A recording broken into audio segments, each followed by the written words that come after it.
Trong quá trình thực hiện nhiệm vụ, lực lượng biên phòng Nghệ An đã phát hiện tàu cá gặp nạn trên đường vào cửa Lạch Cờn.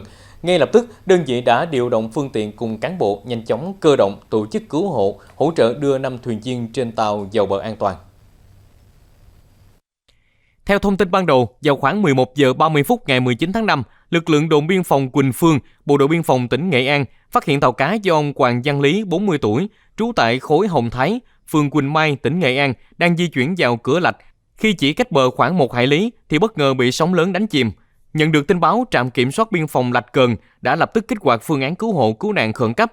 Đơn vị đã nhanh chóng điều động phương tiện chuyên dụng cùng 5 cán bộ chiến sĩ khẩn trương cơ động ra khơi, tiếp cận khu vực tàu chìm, kịp thời ứng cứu và đưa toàn bộ 5 thuyền viên trên tàu cá bị nạn vào bờ an toàn. Hiện sức khỏe của các thuyền viên đã ổn định. Cơ quan chức năng đang phối hợp với chủ tàu để lên phương án trục vớt phương tiện bị chìm.